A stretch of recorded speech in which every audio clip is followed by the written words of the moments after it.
zero.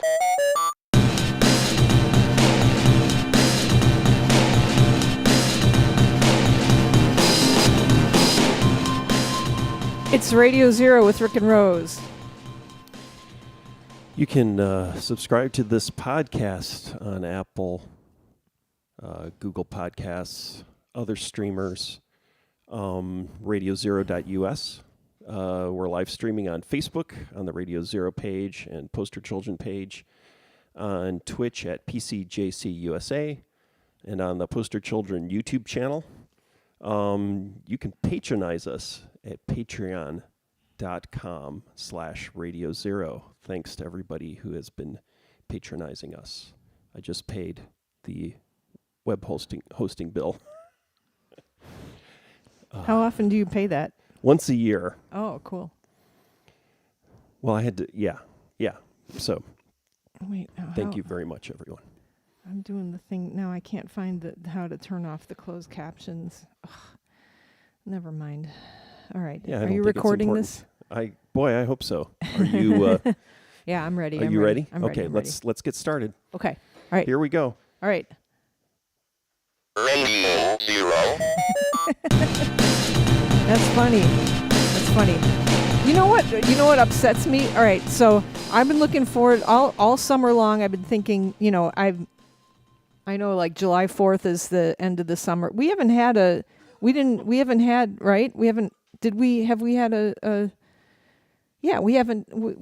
talk about July 4th, right? We didn't. Yeah, there's not much to talk about, but I've been setting my sights for July 4th to make sure that I am aware of every moment of summer, because after July 4th, summer's over, right? It goes from July 4th to August, 14th, right? Very in quickly is what you mean. But I knew, but I was looking forward to the Thor movie. I'm sorry, everybody. I'm not a shallow person. I'm sorry. I don't think I'm sorry. I'm sorry. I'm sorry. That's the one. That's the one. See, you're shallow too if you're quoting Brooklyn Nine-Nine. I don't feel like I'm a shallow person, but says every shallow person. Not a racist, but no, I like movies where like you don't. It's not that you don't have to think. Yeah, you don't have to think. Somebody is going to give you like it's like music that resolves. I guess it's like an amusement park ride. You don't have to do any work. You just put yourself in the seat, and then it's gonna end, and you're not gonna be dead at the end, right? And I like amusement park rides too. No, I was it's kind of like a song too. That at the end it's gonna resolve. You're gonna feel full exhilarated, of all these emotions. The but popcorn is good for me. I like the cougar is not actually chasing you. The mountain lion. And that's what a movie should be, because in real life, the mountain lion is chasing me every minute, right? Oh, my God. There's been a lot of talk about privilege this week. We had a wolf sighting, right, in our neighborhood? Yeah, we didn't know about it. We saw it. Collective we because we're a community. We cited and we're it, a nation united. We cited it on Facebook. Everyone's experience is a shared experience. Mm-hmm. We all our lives affect each other. So anyway, our choices. I'm not a shallow person, but and I was setting my sights. I knew that even though the second half of the summer was happening, that would be Thor. The next Thor movie would come out, and I like the Thor movies. I especially like them when Taika Waititi does them, and I like any man who can play Hitler in a comedy. I feel is on the typical pathway to cancellation. Is well on his way. Who was Hitler? We didn't even see. We didn't watch Jojo Rabbit, right, for a long time. What's interesting is Mel Brooks has not been canceled. I mean, I think he's a good guy. I was thinking, although I think one of the previews that we saw yesterday had a Blazing Saddles reference, and I was thinking that the kids needed to watch Blazing Saddles. The kids should probably watch Blazing Saddles, right? Since before Mel Brooks gets canceled. I have He's a. 90. Who's the other gonna old be Jewish fine. guy who got canceled? Jewish comedian. Woody Allen? All of them, right? Anybody has gotten canceled, but no, the one who really got canceled that my parents like, the 2,000-year-old man. No, That's Mel Brooks. okay, all right. Carl who's Reiner didn't. okay, Carl Reiner's is Carl. Yeah, Carl. Is he Jewish? I might not be. See Who's the Jew who because I quoted him in my book. Let's play. Do I look like a whore? Was I standing like this? Like somebody calls a Jewish girl a whore. Oh, Jackie Mason. Jackie Yeah. Mason. He got canceled, huh? I can't remember. I think by me. It was Yet a- I quoted him. was a cancellation back when cancellations were Yeah, it was earlier. That, early like, cancellation, probably so it didn't. said It something. seems like nothing now. I think might be one of those Jews that like one of the really right-wing Jews. So I just finished watching Kamau Bell's Kamau Bell's, right? 6-part. Is it 6 parts? Maybe it's only 4. It's only 4 parts, but it felt like 6. Maybe Bill Cosby documentary. Because you fell asleep twice. No, I did not fall you didn't asleep fall during asleep. the Bill Oh, that's right. Cosby You documentary. were It's very notably upset. He would is. come in and he would be like, "See, that's why I go see Thor." Exactly. That's you don't why want I to think see- about these things. Right, because I'm thinking about like everything is driving me crazy. Like, oh, this is going to happen. I'm going to see this. This is going to happen at 2:00. I'm going to have to worry about this person. Blah blah blah. Like I'm always worried about everything. The Thor movie, Thor can't hurt me. Loki can't hurt me. Taika Waititi can't. He could probably hurt me, but yeah, it's all gonna end and it's gonna turn off. Anyway, go on. Come on. Oh, it's just and I realized I watched the George Carlin thing yeah. a couple weeks ago. You've been too. watching. You're really interested in. I am interested in comedy. But then Comedians. last night you were just going around going, comedians are terrible people. Well, They're they are just terrible. Well, no, it's Tim just from hard Austria. to be a cultural critic and maintain that sort of right on the edge of critique, humor, and But not going over the edge. And going when you, just the right amount over the edge. if it bends, it's funny. Yeah, if it breaks, it isn't. Exactly. I mean, yeah. To quote Woody Allen, who's the been genius canceled. Woody Allen. Yeah, no. Yeah, so George Carlin, I think, made it through. Like they're talking about how, like, it's pretty rare for a comedian to stay relevant after their death, right? And so talking about so that went around a couple weeks ago, the George Carlin routine about anti-abortion, right? And how they don't care about babies and everything like that. And that was from 20 years ago, and it's pertinent now. But at the end of that, they talked about how he kind of just fully embraced the darkness and was talking about, the Earth, we don't have to worry about the future of the planet. The planet's just going to shake us off like a dog shakes off water, It's like he got super dark at the end where it was just like, I don't And care. what drugs were those? Well, he had a massive cocaine problem. Yeah. But this Cocaine was is a problem. This is I'm Guys, talking about a don't do cocaine. comedian getting older, right, and getting Yeah. out of touch. Yeah. And so it was like, oh, George Carlin didn't, but it's like he kind of did because he lost all hope for humanity and did kind of went into an extremist viewpoint also, right?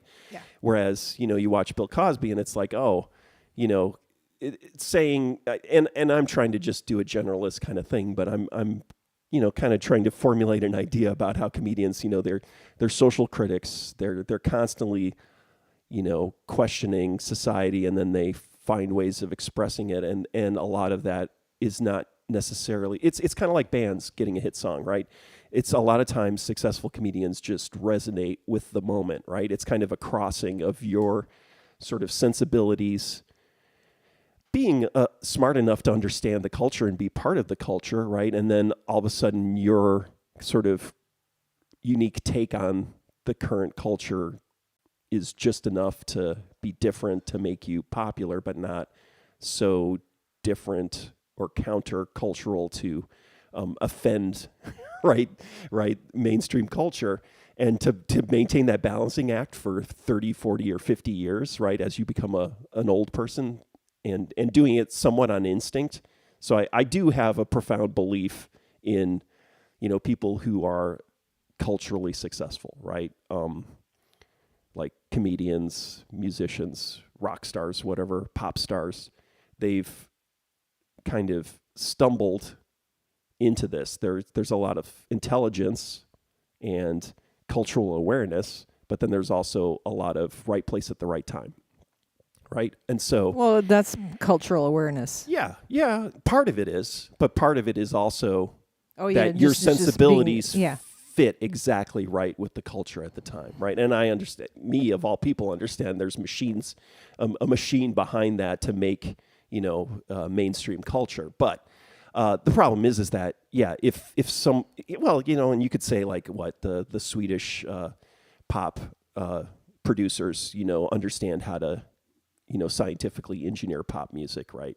And then there is actually, that's just to go to the Jerry Seinfeld AI routine, right? Whether or not that's real or not, where somebody did a Jerry Seinfeld AI and They did voice. They AI'd his dialogue, and then deep faked his voice, like and had him doing it. But that's using existing material, right? Yes. Existing model and creating new material, right? It's not about creating something, right? So that formula of finding a creative process that creates something that feels new but isn't so edgy that people reject it, right? Or only weird nerds like us That right? came out right after the. I don't mean to derail you, but that was a distract from Google. The Google engineers saying that they achieved consciousness. Yeah, with the, yeah. Okay. And sorry. then just the fact is that this supposedly, or this intelligent person, let's just assume he's an intelligent person, just because he works at Google, right, doesn't make him intelligent. But let's say, is fooled by kind of the Eliza effect, right? I didn't look too much into it. I just thought, wow, what a profound statement.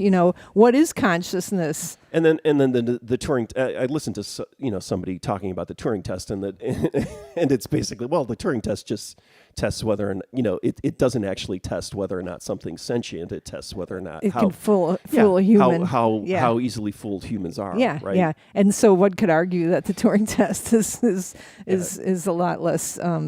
Like older comedians is a lot less culturally aware these days because people are fucking stupid. Anyway, so that idea of so watching the Bill Cosby thing and just kind of, well, it's the complex duality of someone who really did a lot for I don't know. I mean he was an important part of my childhood, and kind of talking about how culturally important he was as a black man, right? And then, but having then this other side of it, of him just being a terrible man, right? And how culture pushed that down. But then, we could talk about that. But I guess where I'm going with this is just that idea of, being able to not. It's just hard. It's not that comedians are terrible people. It's just at some point they lose. They go out of sync, just like any creator, right? You lose your moment, or famous comedians, right? You lose your moment, or you're not quite in sync, and your sensibilities aren't there. And there's some level of professional aptitude there, but then there's also some just kind of fluke, chance, fate moment kind of thing that happens, and then so just because you've made millions of dollars doesn't necessarily mean that every gut instinct you have, or every every thought you have is correct, right? You can lose the thread very easily, or Are just they kind of be a terrible person, And that's the other thing. It's just like, it's like starting to question the idea of like, is it possible to have people like we're so broken? Is it that we're so broken as a culture that we respect these negative male stereotypical behaviors, or we ignore them, or we give them a pass because it's just like, well, that's what these kind, if you need no, you need I think he's a shark, but he's our shark kind of mentality is like, you need a sociopath or a psychopath in order to succeed. It's that kind of warrior leader mentality, right? Yeah, it could be that. And so is that the only way to lead people and get them to do things, whether or not that's the right or wrong thing, right? That's where I just get into this tragic tailspin where it's just like, oh, like can we do anything without awful men? You know? That's why I liked Thor. we were dying laughing watching this movie. It was hysterical. It really, like, it didn't take itself too seriously. There were parts that were just hysterical. I just think Taika Waititi is a genius. You know. Yeah, and so he's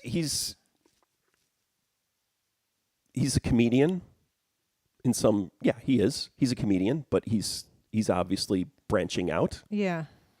And like all comedians do right. and want to do, right? They're not just simply comedy, right? And they want... What I really want to do is direct.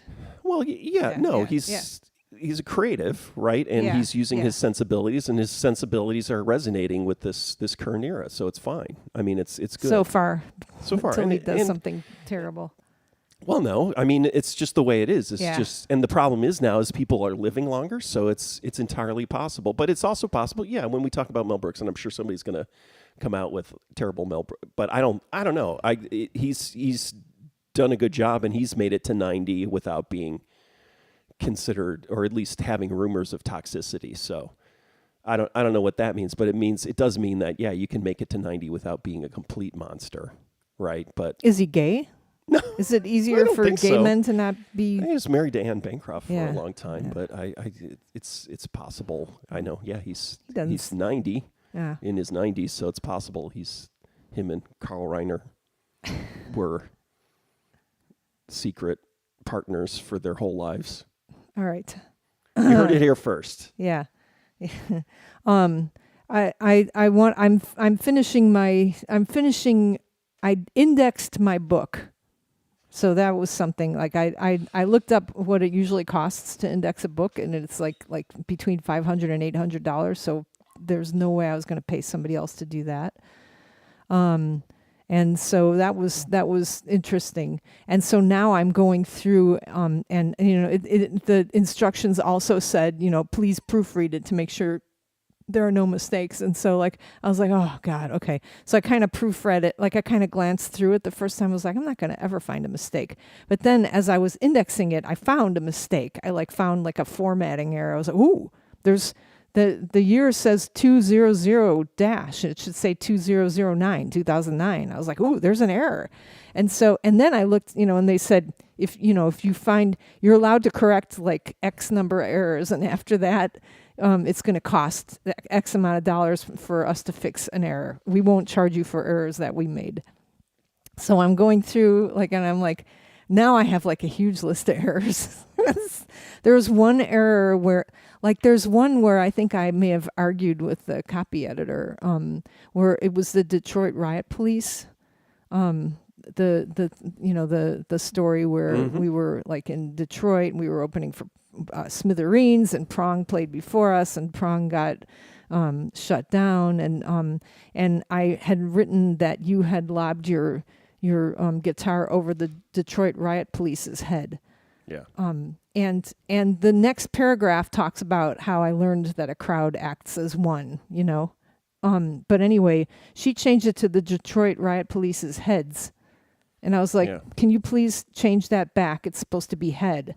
And, and she was like, I was like, I think I wrote back, please change it back. Did you explain why? Even though it's grammatically, it seems grammatically incorrect. You're trying to make a joke about it being because the exact, the next, I think I added that in there. I don't know why I wouldn't have, but it still says heads in this final copy of it. So I'm writing back and I'm saying, and I don't know how far to push, but it's, this is, I like to write like that, I like, it's in the exact next sentence, it says, I learned that a group of people can act as one, stuff like that. And that was we were, I think that was the time when that book came out, the crowd book, Among the Thugs, and you and Ian Mackay were talking about it, and blah blah blah.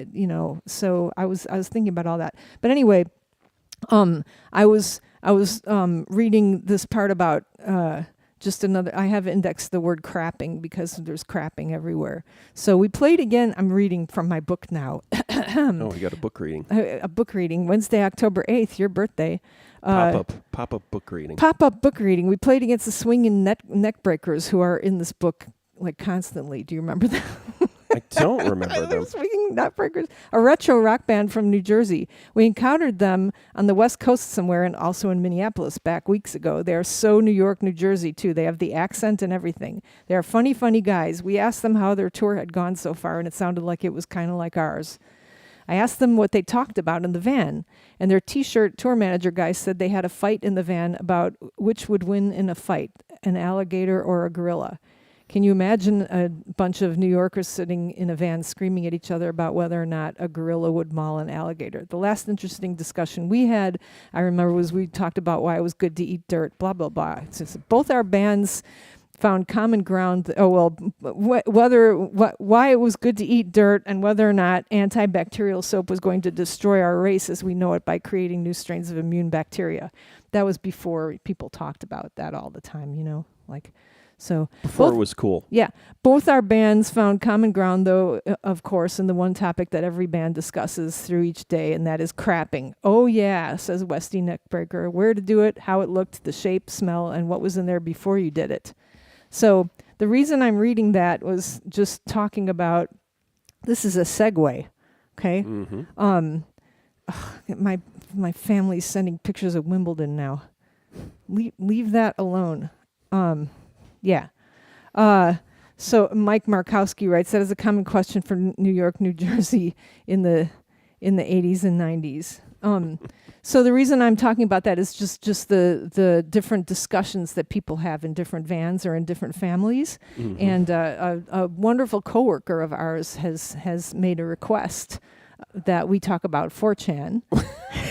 Okay, wow, that's a transition. Is that a segue? No, yeah, because or is that a jump cut? It's a jump cut. Okay. No, because I was thinking about this. So and I was like, well, what are we going to talk about 4chan for? So I need to talk. This woman, like, you have coworkers that, I don't know if you have a coworker like this, but and it's not really a coworker. It's more of a boss for me.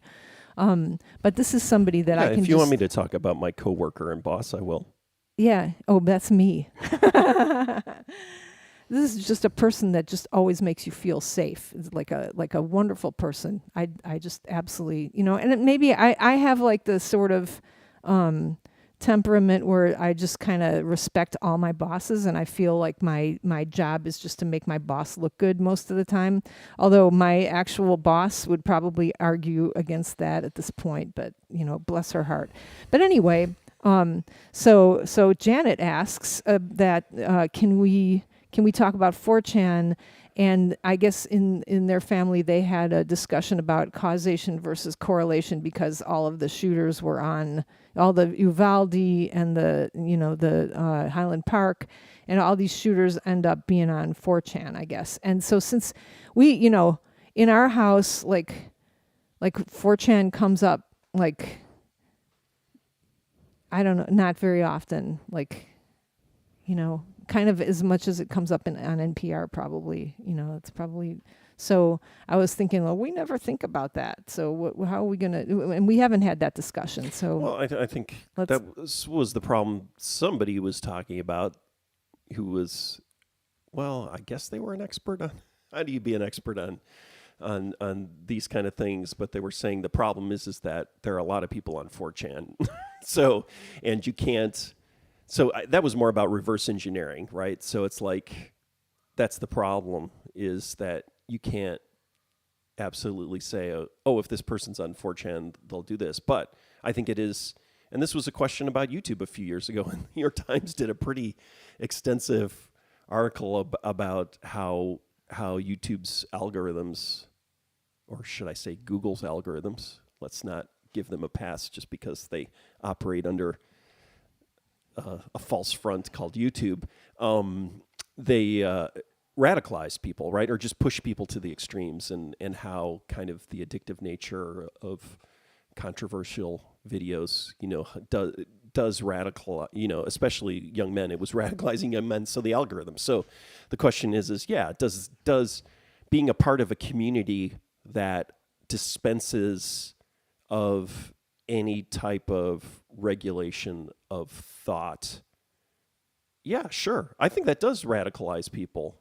I mean, the problem is how do you police that? Yeah. So it's the balancing act. It's this frickin' libertarian thing, right? Where it's like, or freedom of speech thing, right? Right. Absolute. Yeah. It is that question. And so absolutist ideas of freedom of speech is like everybody should have access to everything and every idea. I think what we're learning is that that's a very idealistic viewpoint, obviously, but when you actually start enacting it, you have problems where people can really be swayed and feel like their antisocial attitudes, right, can be reinforced. So, Now, the thing is that all that type of labeling, right? So even the way, or, this podcast, I mean, people could listen back to our podcast and start identifying antisocial, right? And say, oh, antisocial impacts, they're talking about this stuff, and I think that's antisocial. The problem is that all of these definitions, right, and these ideas are nebulous. So it's kind of like, well, so is it a bad thing? And this has been a question with online communities forever, right? Is how do you regulate those? And is it, how do you regulate speech and interactions? And are they, how do communities in the real world regulate? And so how do they do that? And it's one part, right? Socialization, right? It's like, oh, you can't talk about this. We don't talk about this, or that's wrong, right? Shaming, right? Let's just call it shaming, right? Public shaming. But, and then even to the point where you have laws and institutions that say you can't do that. Now, the problem with that is that we've also seen on the other side that shaming, right? So anyone who wasn't a white man, right, or legislation, right, and saying, marriage, interracial marriage, or anything like that, right, is the same thing. And so there were social constructs and rules and legal rules, right, that are used to harm and divide people, right, or separate or undercut whole populations, right? And so it's kind of like, how do you find a balancing act? And so I guess that's why we have judges, right? In theory, is why we had judges, was to have people who everyone decides to be arbiters of all those gray areas, right? What's allowed, what's not. But another quote from my book, Henry Jenkins writes, rather than being morally debasing, ethically dubious on-air conduct frequently encourages a public discussion of ethics and morality that reaffirms much more conservative values and assumptions. So it's the argument is that these free speech communities, let's put that in quotes, right, are more likely, if you restrict them, it's more likely to promote conservative. This one, it doesn't even say public discussion of ethics and morality that reaffirms much more conservative values. So like when people talk a lot, they're like it still ends up more conservative. Well, the question is it a cycle though, right? So that's being written from so that was the problem. I know. Like, so it's to hated me, it's like quoting Henry Jenkins. It's like the bus book. thing, right? It's like I want everyone to be able to sit anywhere they want on the bus, right? That's my viewpoint of equality, right?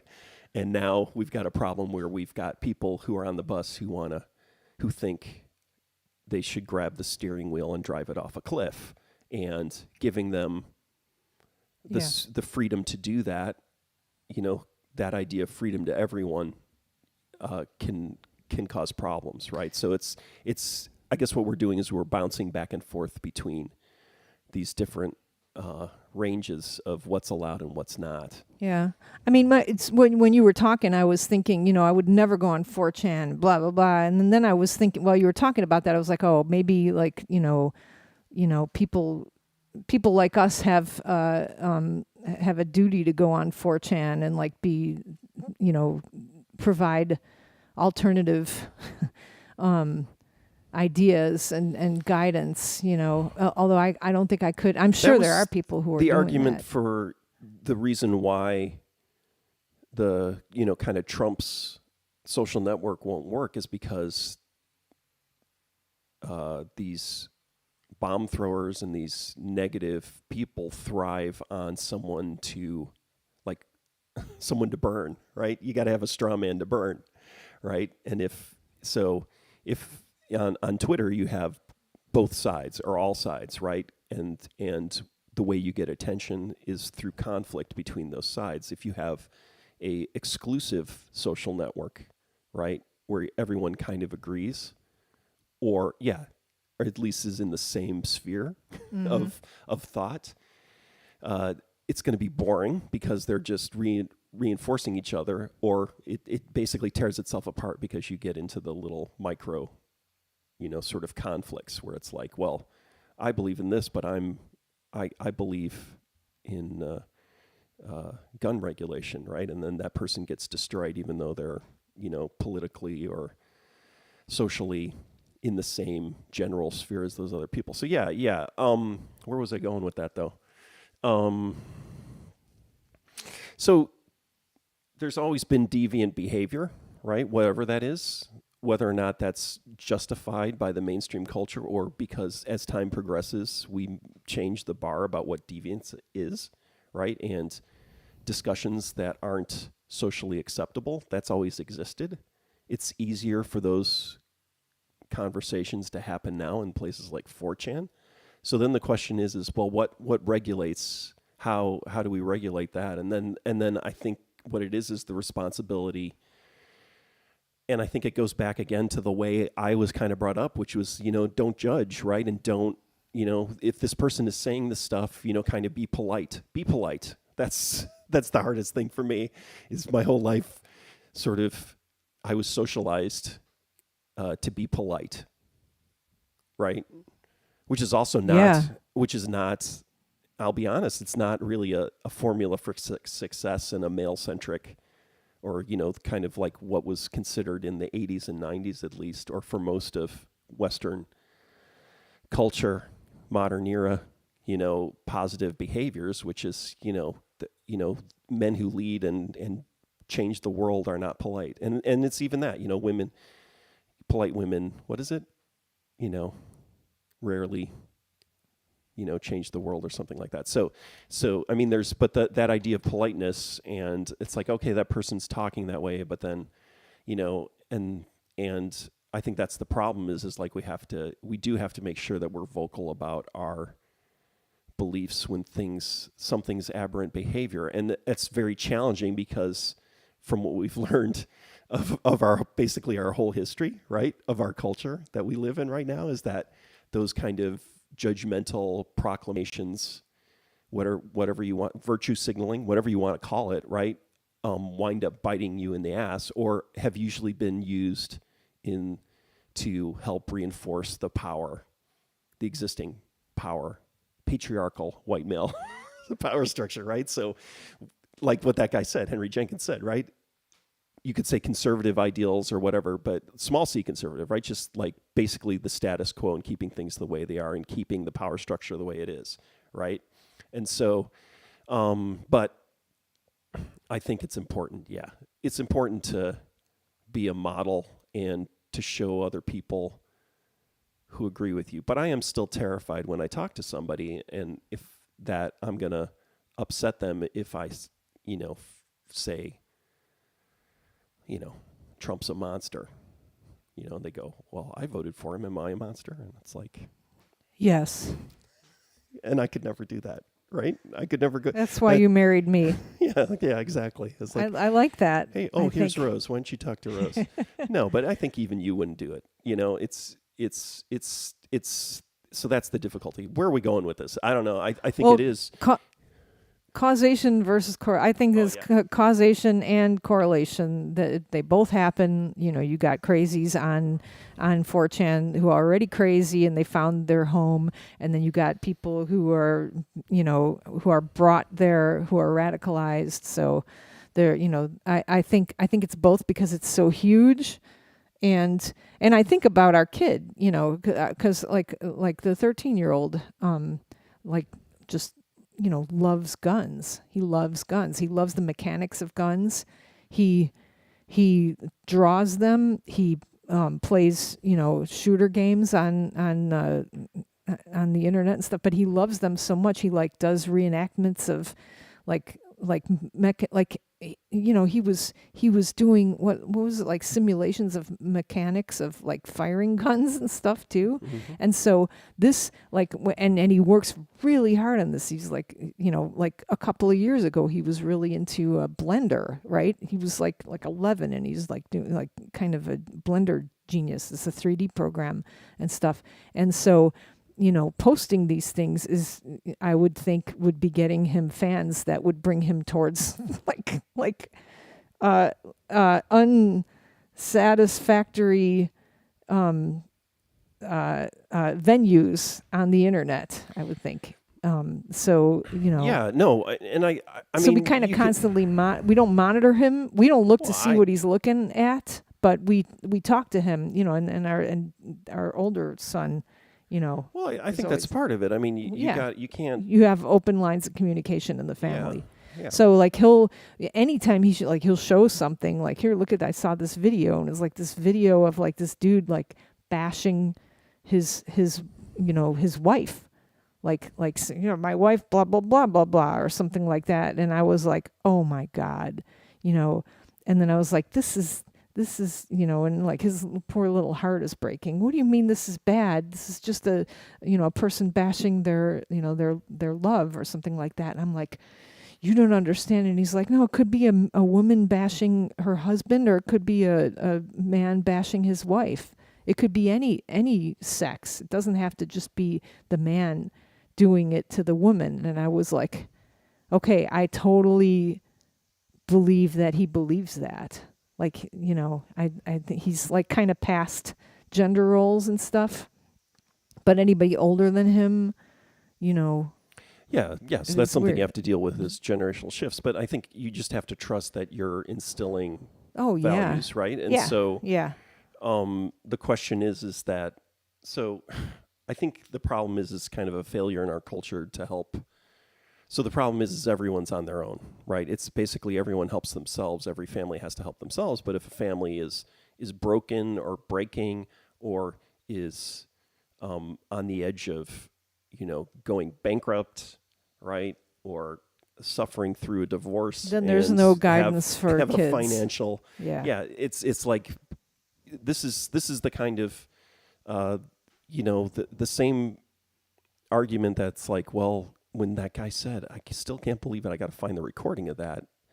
I'm hoping he didn't win the nomination, but said, after Uvalde was like, well, maybe that's the price of freedom. And it's like, wow. So now we're just directly saying that dead children are how much we have to pay in order to be free, which in quotes means everybody gets, can have a gun, no matter what, right? Kind of freedom.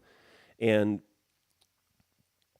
so this is the price of, you could say this is the price of freedom, but also the price is that if we remove any kind of social contract, social responsibility in our democracy, right? It's not really a democracy anymore. We're not helping people. And what's going to happen is people are going to get lost, and that's where it's just like the mental health stuff. It's like, well, this is a mental health issue. And it's like, well, if it's a fucking mental health issue, why did Ronald Reagan start gutting public health, and especially mental health care, publicly funded mental health care, if that's the problem? And are you going to bring us back? Are you going to bring us back to schools? No, I'm making an argument that we need to help people, and we need to do more to help people, because then So what are other countries like us, or other countries doing, civilized countries doing to stop this stuff from happening, right? And so you can get onto 4chan in everywhere else on the planet, right? And so then why are we having mass shootings? Why are we having young men who are just, gun crazy and thinking that killing people is a good idea, right?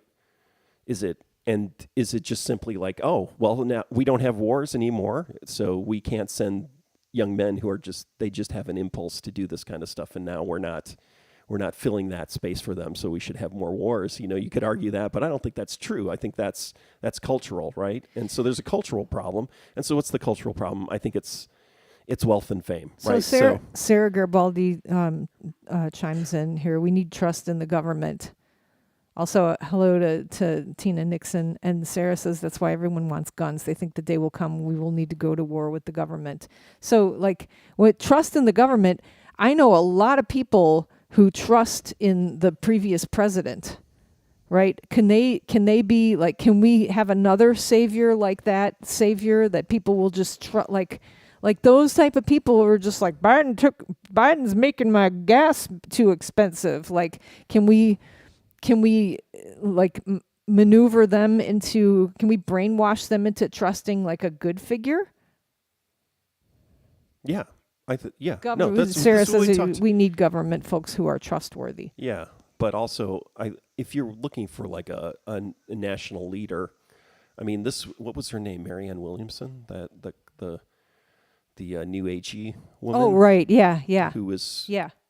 I remember, we can go back to the episode, what was it, 4 or 5 years ago, where I was talking about her, where it was like, she seems crazy, but she's speaking in emotional, spiritual platitudes, but talking about helping people, right? And using government to help people, right? And I'm like, that's the person, if you can find someone who synthesizes those two things. Who has a penis.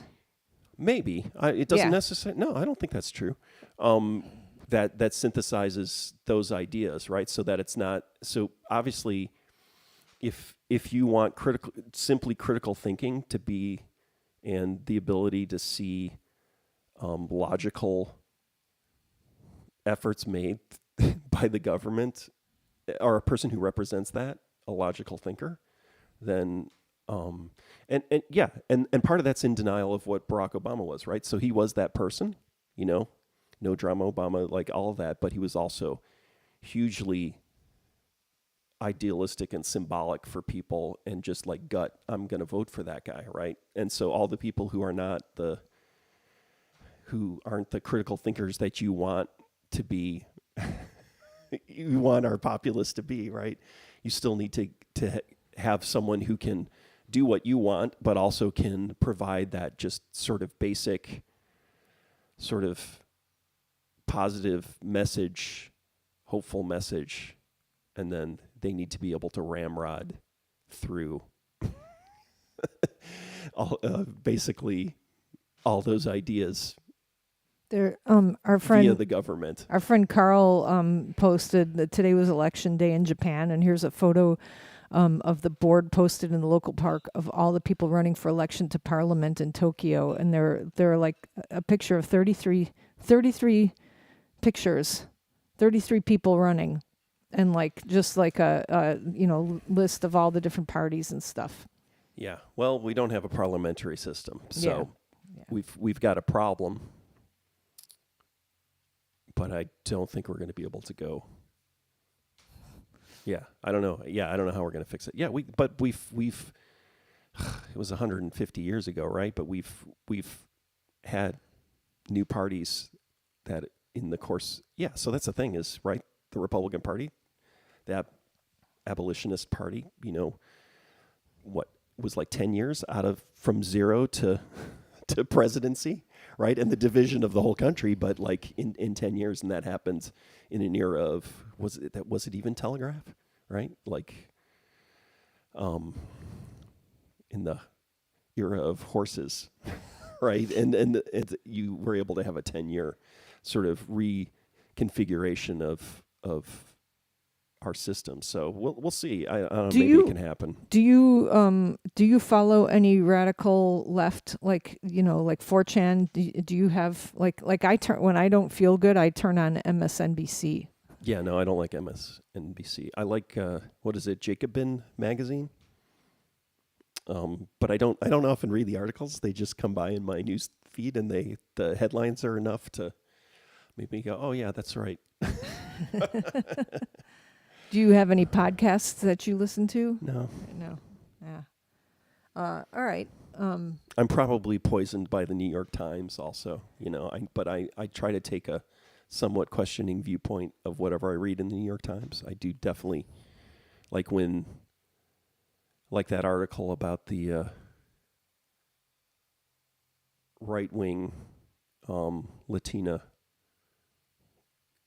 congresswoman, right, from Texas or something like that, and how that's a warning and everything like that. But I feel like that's also overemphasizing her power and the trend. I mean, there's an obvious trend there, but there's always been, it's like, oh, the New York Times has decided that, this community is not homogenous now. So it's kind of like, oh, wow. Good job, New York Times. Thank you. But, it's so I definitely read left-leaning stuff, but I also question it. I don't know. How was yours? So we both ended up getting I think we were exposed to COVID like twice in the past couple of weeks, and somehow didn't get it.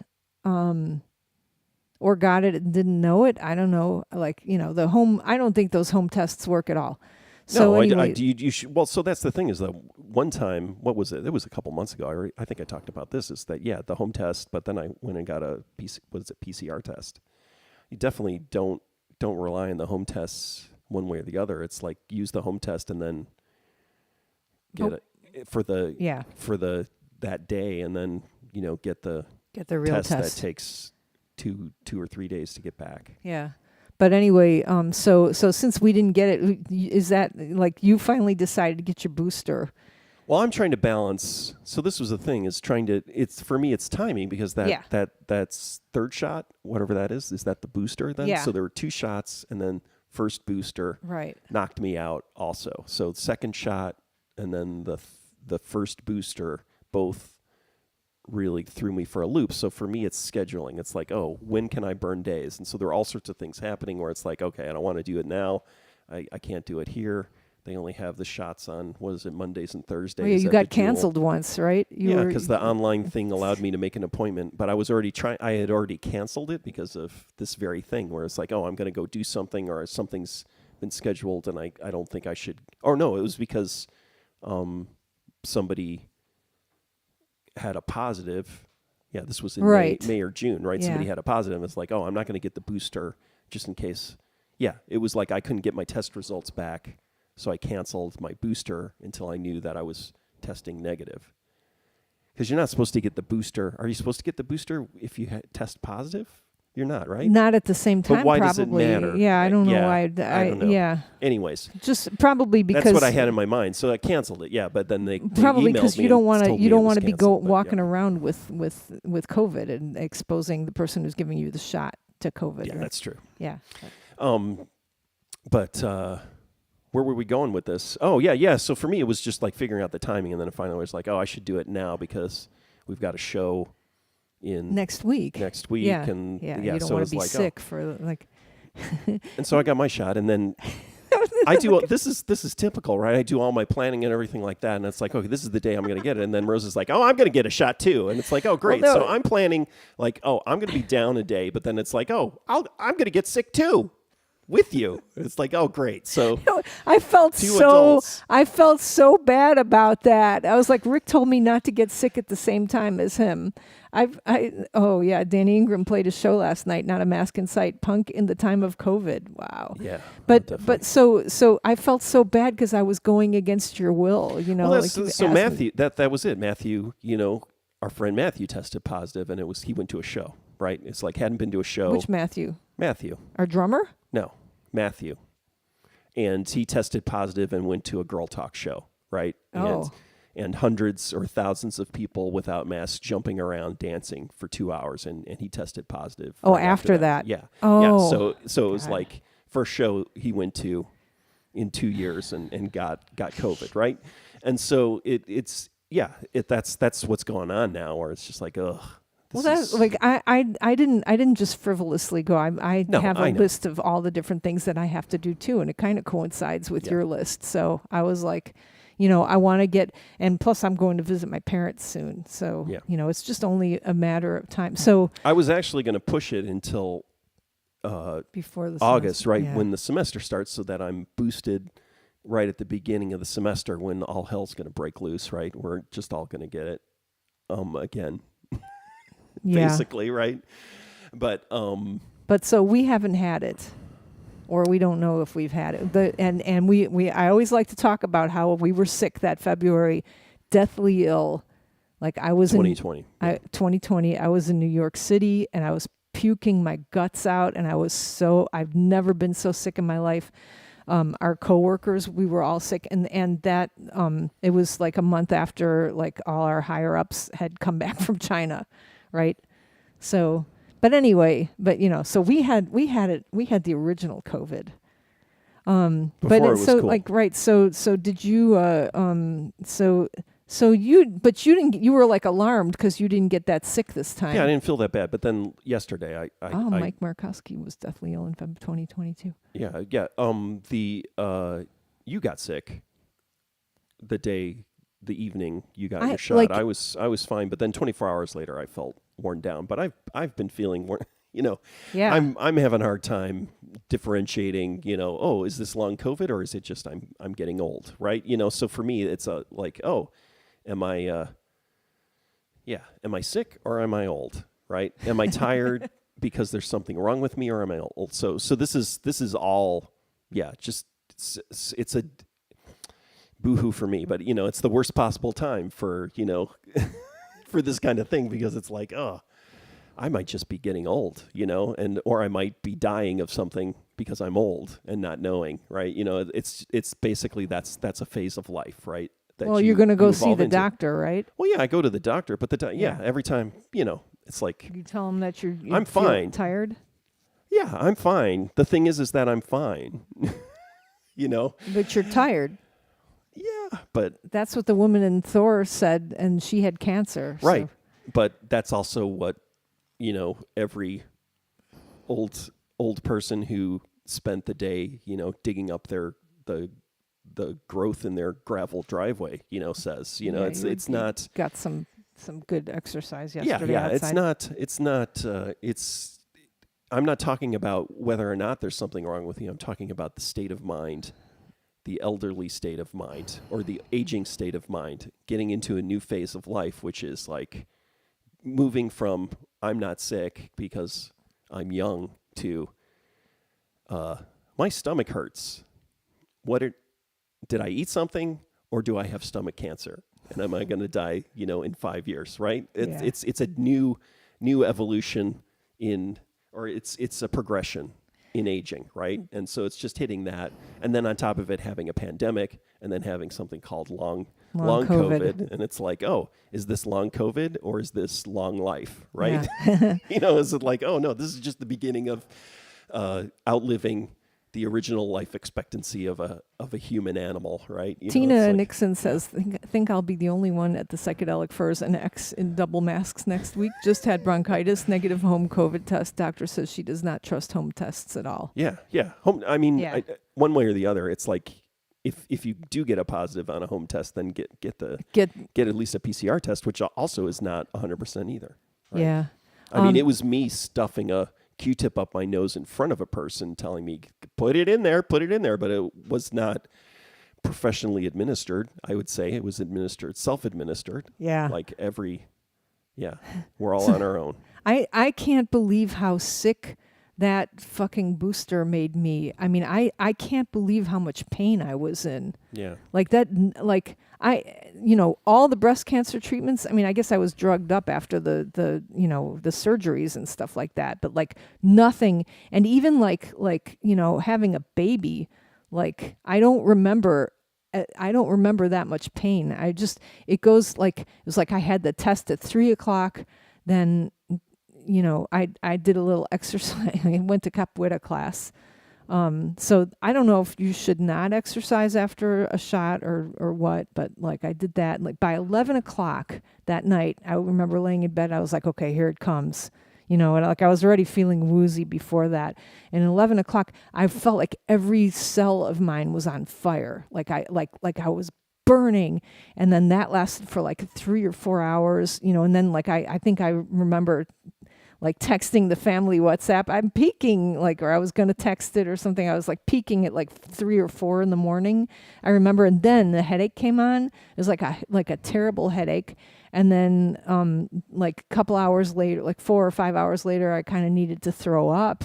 And so I was like gagging, but no throw up came. I was just like dry heaving because I didn't have any food. And then like couple hours later, I was just kind of tired and worn down. And like, then, I was outside yesterday and I still felt a little off, but today I'm fine. And I can't believe that my body, the miracle of science, I can't believe that your body can be that fucked up and then not be fucked up, right after that. Like it is not even like being drunk and then not being drunk anymore. Like it's like every cell in your body. It's not like just your brain.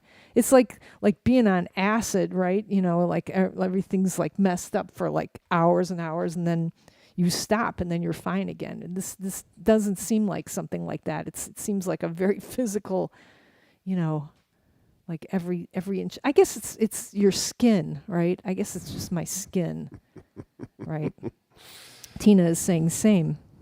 Okay, I have talking and also just different responses. And so for me, it was like 24 hours later, I started feeling feverish and stuff. But it was not bad. But it's also, I just listening to On the Media talking about fat and the way it's sort of been, and being overweight, right? Or what even that means in obesity and health effects of being whatever's defined as overweight or obese and everything like that. And it's like everybody's body is different, and to, and this doctor was saying, for instance, a researcher, right? A medical researcher saying, there are plenty of people with heart disease who are thin, right? It's like, it's not, there are certain, health issues, but you can't just say, oh, I've known plenty of people who have died of heart disease who are thin, right? It's not these universal things in the way your body, these ideas of universal ideas and the way your body reacts and how and everything like that. And so that's the thing too, is like and then talking about all the problems based around that is like there's bias, within the medical industry, obviously, or within medicine. And so if certain people's bodies react in a different way, right, or respond in a different way, or manifest a reaction in a different way, that doesn't mean it's wrong or it's something else. It's that, oh, wait a minute, these bodies are not, and people's bodies don't all react and operate in the exact same way, and you can't just sort of look at somebody or poke at them just in a general way and understand, what's going on. Just like 4chan. All right. Anything else to say? Mike Markowski is on here. I don't know if you're still listening, Mike, but I'm like, you're one of the biggest worries in my book. Okay. I have. Why is he? Because he's right at the beginning. I think he was saying, would rose know wings? And you explained that I wouldn't because you, Mike. So I wanted to call you a friend, but also like I know you're a fan of our band. Enemy? Maybe. No, I know you're a fan of our band. So like if you got a problem with him, just go ahead, call him a friend of me.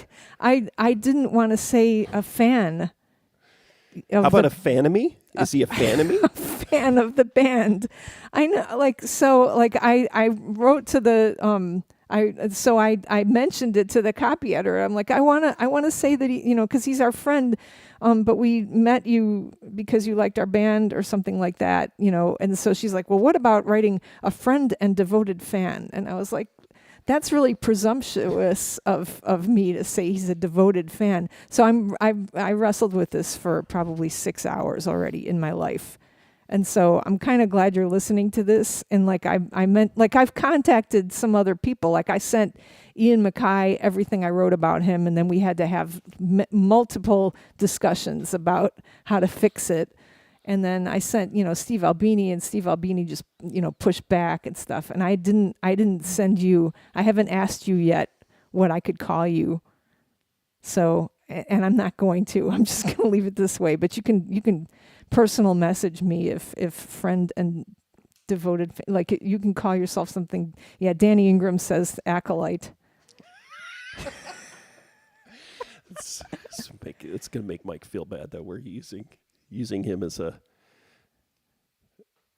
platform. Because we love you, jokes. Mike. Yeah, we're not. I'm not It's trying not to nice. make you. He said anything is okay, and I called you Mike from New Jersey / Hawaii. That's what I like. Just calling him that. Yeah, I think that's the best. yeah. Mike from New Jersey who lives in Hawaii. Oh, that's even better.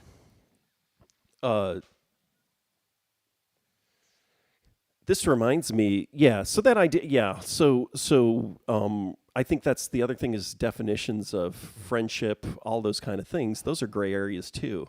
And I'm just remembering somebody talking about, this is my new thing, right, where it's just like, people don't listen to me or whatever, and it's like, Yeah. right? How come nobody ever tells me that I'm right, that I was right? Because like parading around the house like in his bathrobe. It's not that. I was It right me again, saying, and nobody. No, It doesn't give other that's people. not what I said. It doesn't give That's other a people misrepresentation. joy No, that I was correct. That was the joke. It was not. That's misrepresenting me All right. storming around. It's me All right. saying, He this wasn't is, storming.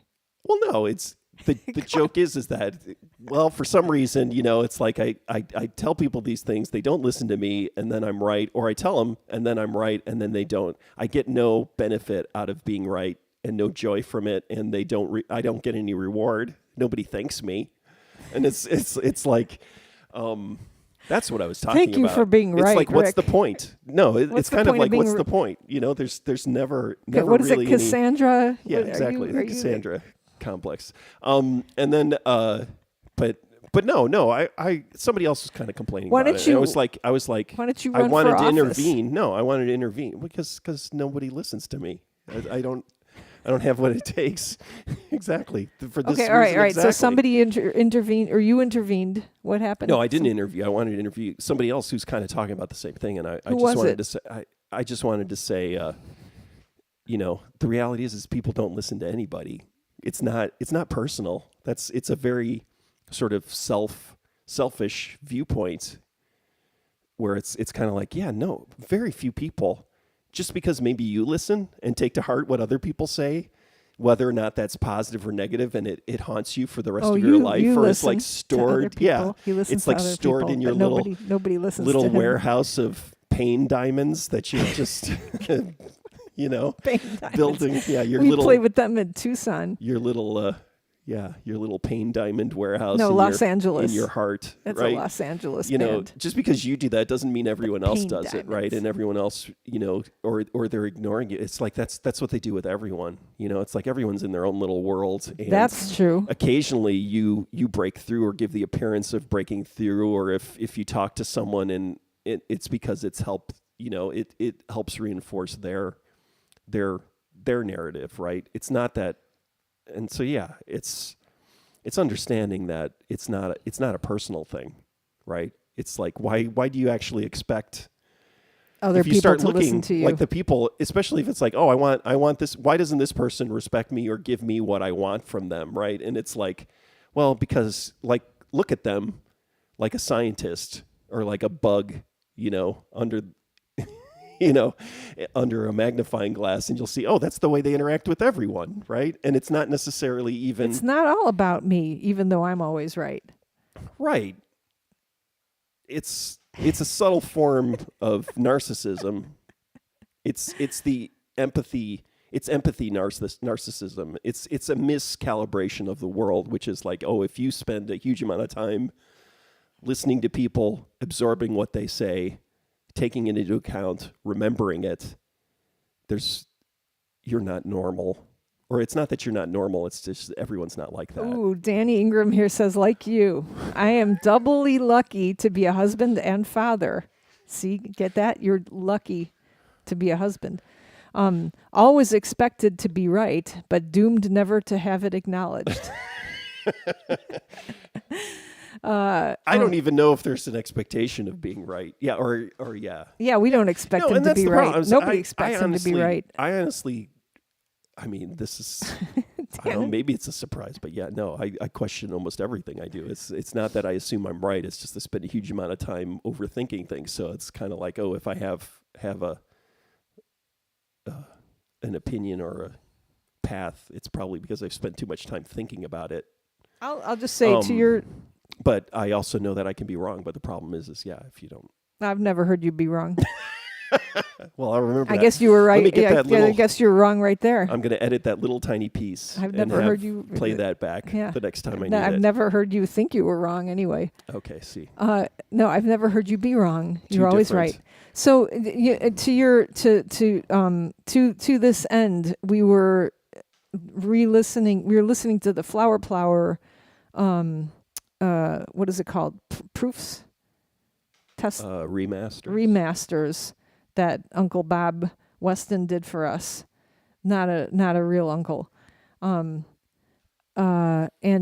just like listening like to your lyrics and they're just like kind of laughing because they're just totally relevant. It's just absolutely completely relevant even now. And you wrote those songs. You wrote those lyrics how long ago? 35 Yeah, years ago. completely relevant. All I hear is just a huge amount of negative stuff. Just seem profoundly negative to me. But Well, I don't. and well, it does make me realize that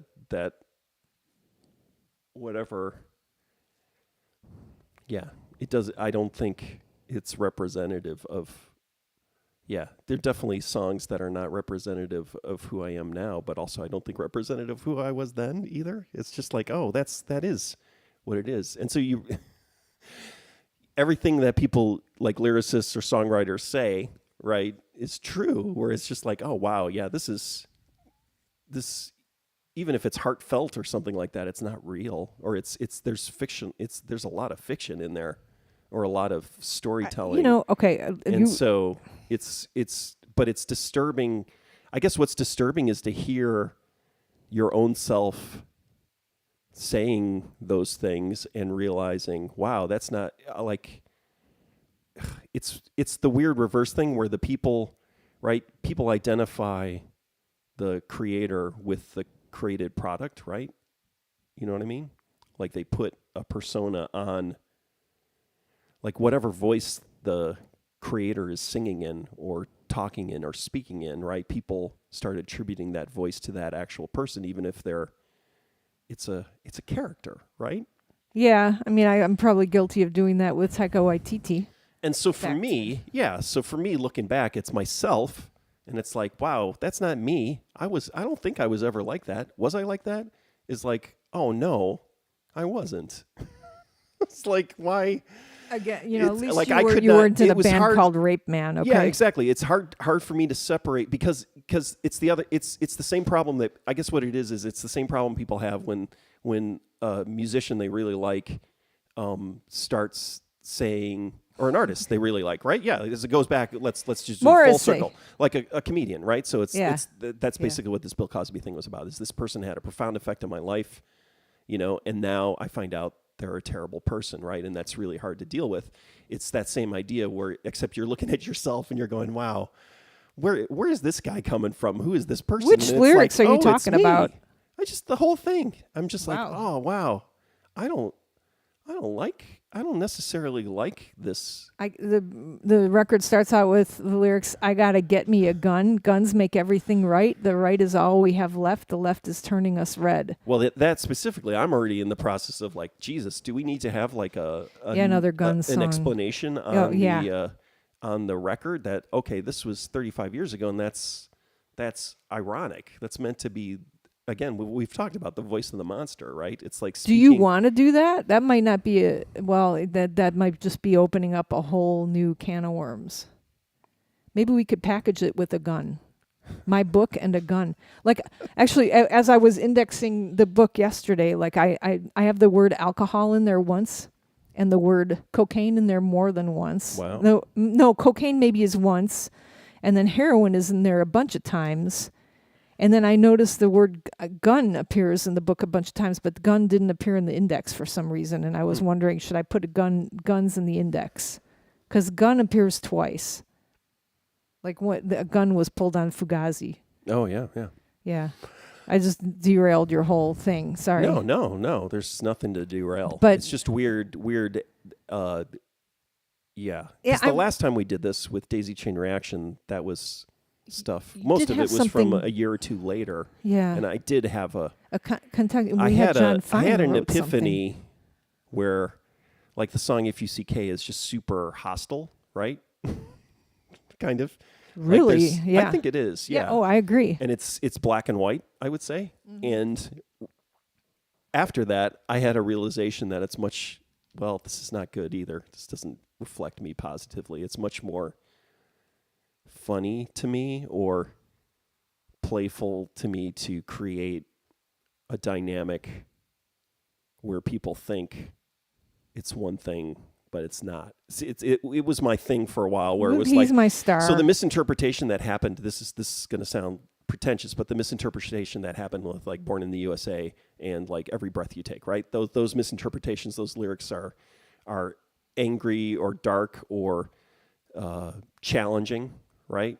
And people just interpret them as one of them as a love song and one of them as a purely patriotic song, right? And that misinterpretation. And so people not understanding the intent. And so for me, what I wanted to do is to intentionally mislead, right? And create those conflicts where someone thinks, oh, this is... So I wanted to stop, like the song New Boyfriend, right? Where it's like, it's kind of like a flip of the... Not a flip, but it's like a parallel to If You See K, whereas as opposed to it ranting, it sounds like someone ranting against another person, right? But as the longer you get into it, the more you realize there's something wrong with the ranter, right? It's Right. like you realize, oh, the narrator's not so great either, right? I feel a kinship with this person, right? This is my experience, and then it's like, ooh, wait a minute, there's something wrong. This isn't necessarily, I'm not necessarily in the right here. Or I'm not 100%. It's not black and white. Yeah. I am loving this. I love you talking about your lyrics. It's a transition from those things. And then so this early stuff is even more crazy and like, ugh. But I guess that's just, the difference between a 20-year-old or an 18-year-old and a 22-year-old or something, I guess. I don't know. Wait, are you saying you're 22 right now? No, or I'm saying the like, difference between the two records. Oh, yeah, because the you were evolution. 18 and then 22. So, I don't know. But it goes back to this idea where it's like I can't even deal with myself, and You know how we got John Fine to write something for the Daisy Chain Reaction? You should try to get Steve Albini to write something for Flower Plower. I don't know. He would never do that. Well, no, it's not that. The writing of, I don't know. I think I'm just going to leave. We should just leave it as is and let people. Well, it's going to be packaged with my book anyway, right? Or there will be a possibility of... We're hoping to have a combined thing. All right. Yeah. I love listening to you talk about your lyrics because I'm always right about them. Like about what I saw in them. Either that or and then sometimes I say stuff and then you're like, oh yeah, it could be that. Yeah, that's the better part is that, that's the whole point is that like, learning, that you're not in control. Yeah. Even to the point where the people writing them could be completely awful people, and the music or the creative work that they create resonates with you, but that doesn't necessarily mean that because they're a bad person that the resonance. That was what was interesting about the Bill Cosby thing was Stephen Colbert and Jerry Seinfeld talking, and Stephen Colbert was like, I can't listen to the Bill Cosby records anymore. And Jerry Seinfeld was like, really? You can't? that's interesting. It's just like two. But Jerry Seinfeld's already been canceled, right? He's getting sketchy, but it's because one person obviously, and that was the thing is Stephen Colbert also in the George Carlin thing was saying how that he was amazing and helped him deal with the fact that Stephen Colbert's Catholic, right, and dealing with talking about faith and comedy, and how to do that, even though Stephen Colbert is not trying to tear down the Catholic Church, right? But George Carlin was a pathway, but he's also the one who said I can't listen to the last couple of years of George Carlin because it's just too hopeless, right? It's just too dark. Yeah. And it feels wrong. And Jerry Seinfeld's all about he's a mechanic, right? Or he's a technician. It's just all about, did you get the laugh?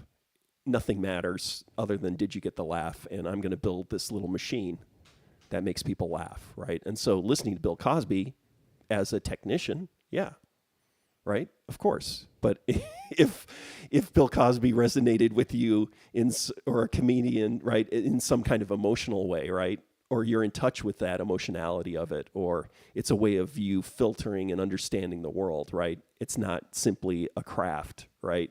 Then it's like, I can't separate the person from this. This is someone who, I just can't stop thinking about and reinterpreting everything he says from this lens. It's like, how can he be saying these things and then also be doing these awful things? I would probably be the same as Stephen Colbert on this, and then I think I am too. I'm totally, I kind of attribute that. I know he's a Star Wars fan too, though. I know he's a Star Wars fan, right? Always with the Star Wars, it always comes back to. It always comes back to Star Wars. And I think that anybody who likes Star Wars though, so he's kind of the reason I like it is because there's real obvious good and bad, right? There's obvious light and dark in there, and so I don't know. Yeah, and then the problem is though, right? That's part of the problem with George Lucas, right? Is then trying to negotiate how do you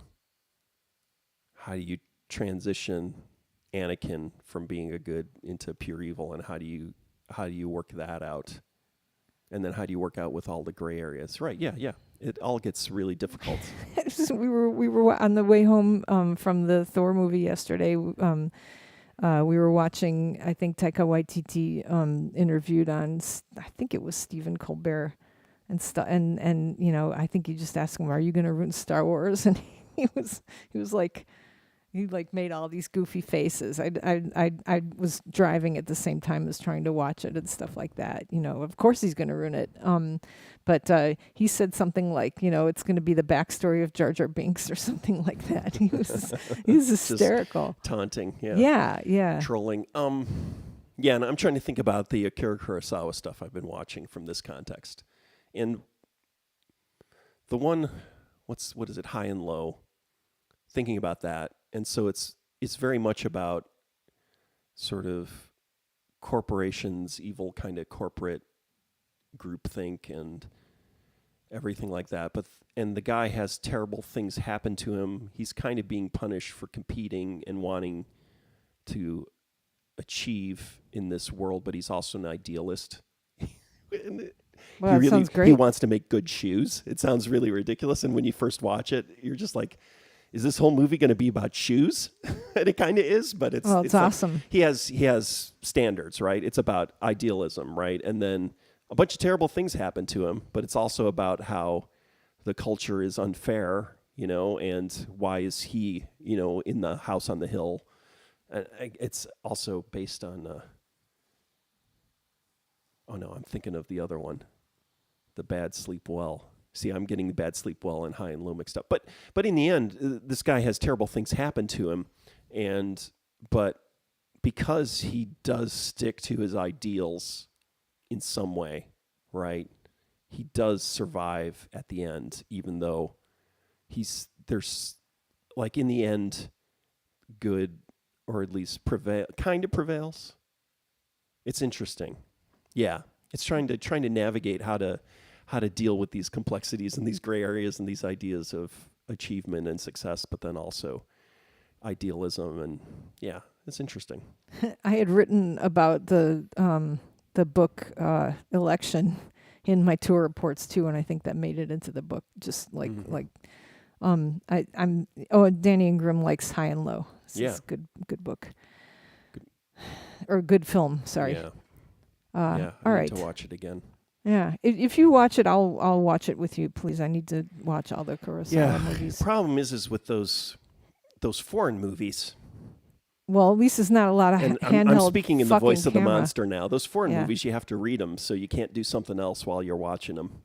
Yeah. So I actually have to dedicate time, but I've been doing that. I'm like, you know what? I am going to actually. It's like reading a book. Yeah, you don't have to read a book. Exactly. I'm trying to put myself. I'm trying not to double screen my whole life. Where just single screen it, Rick. Get back to the basics. Get back to nature. Yeah. But what I'm trying to let do. both me and the little guy know about that, because I'm jealous. High and Low, yeah. So the thing is the little guy needs to watch. The problem is that the samurai movies are all in black and white except for the later ones, and so it's like I just fast forwarded through a bunch of scenes to show him, all the references that the game he was playing, the video game that was samurai, like how. But yeah, he's totally into samurai. Yeah, there was somebody had a drawing or something on TikTok or something that was obviously Akira Kurosawa influenced, right? He said it almost means, oh, look at this drawing, right? This totally looks like the Seven Samurai. Oh, so. yeah. Well, it can be a family movie night. But you know what? I mean, and not to continue this too much longer, but like watching the Elvis movie, I don't think I ranted about that yet. No. But it was okay. I somewhat accepted it.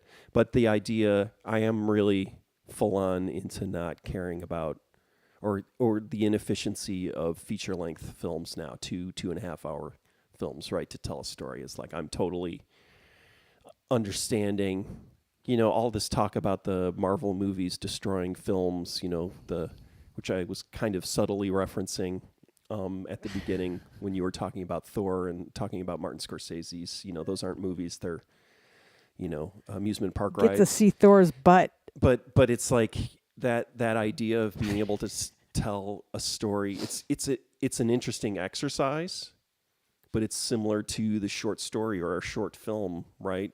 It's like, being able to tell a story, a complex story and a complex narrative in that short length of time. Short, it seems long now in some ways, but it's like, I think these series, long form narratives, whatever they are better at talking about these things. So that was the thing that I got out of the Elvis thing was like, there's a lot to be said there. Yeah, I wanna, like whatever The Crown, right? And they did like a TV miniseries in the 80s, right? I think that's what Ken Russell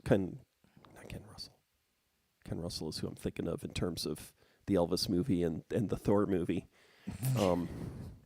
Kurt Russell, sorry. Yeah, right. That was a miniseries, right? They did a miniseries, but that idea that, you'd have a series that's like even the Sex Pistols series was just not enough, like to 6 episodes or what it was to cover all that. Oh, I could have watched more of that. Sort of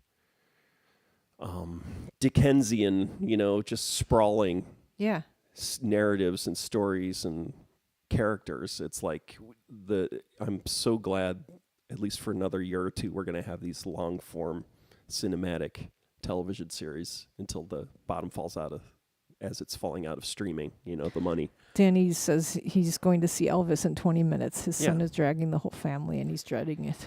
I was dreading it, but it was not as bad as I thought it. I won't preload, but I definitely was not as upset as I thought it would be. Which is saying a lot, actually. Yeah, that is saying a lot. But you were really expecting to be upset. So I was expecting to be super upset. So it was. Danny, just go to the other theater and see Thor. Just go.